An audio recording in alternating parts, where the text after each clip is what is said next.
ठीक है, अब मैंने समझा कि जो ये फाइबर्स हैं उन्हें उनके सोर्स के बेसिस पर हमने कैसे क्लासिफाइड किया। अब हम पढ़ते हैं सिंथेटिक फाइबर के बारे में। ठीक है, तो सिंथेटिक फाइबर क्या करते हैं, ये पॉलीमर्स से मिलके बने हैं, ये तो हमें ठीक समझ में आ रहा है। लेकिन पॉलीमर्स क्या है? पॉलीमर का मतलब हुआ poly plus mer means many single unit. ठीक है, तो polymer refers to a chemical substance that is composed of many single units. तो पॉलीमर्स क्या है? मैनी सिंगल यूनिट्स को से मिलकर बना है। तो अगर मैं सिंगल यूनिट की बात करूं तो एक सिंगल यूनिट को हम मोनोमर बोलते हैं। Each single unit is called monomer.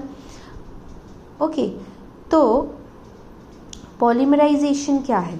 Polymerisation एक प्रोसेस है जिसमें हम मोनोमर्स को कंबाइन करके एक लॉन्ग चेन बनाते हैं। ठीक है, तो उसे हम पॉलीमराइजेशन की प्रोसेस बोलते हैं। फॉर एग्जाम्पल, अगर मैं बात करूं फॉर एग्जाम्पल में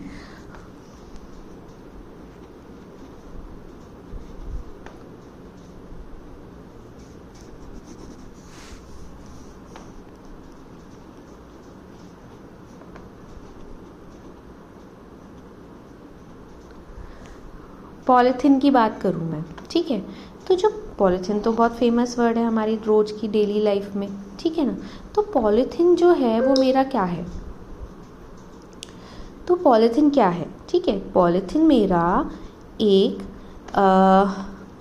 पॉलीमर है जो कि किससे मिलकर बना है? पॉलीमर इथिलीन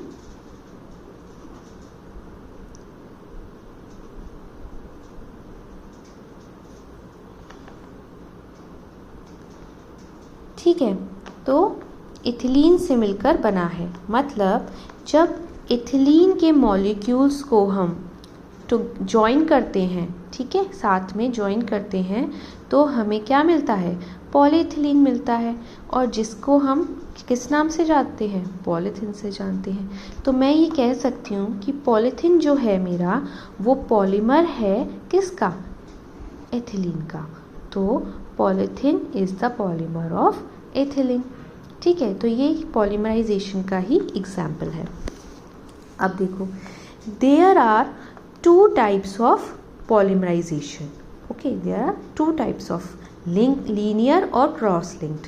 लीनियर का क्या मतलब है? नाम से समझ में आ रहा है, जब हम मोनोमर्स को लीनियरली लिंक करेंगे, जैसे कि ये फर्स्ट डायग्राम दिख रहा है, लीनियरली लिंक्ड है, ठीक है, तो इन्हें लीनियर पॉलीमराइजेशन कहेंगे।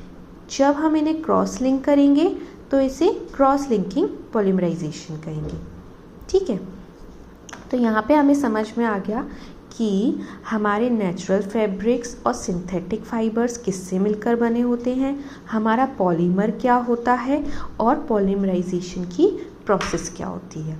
ठीक है।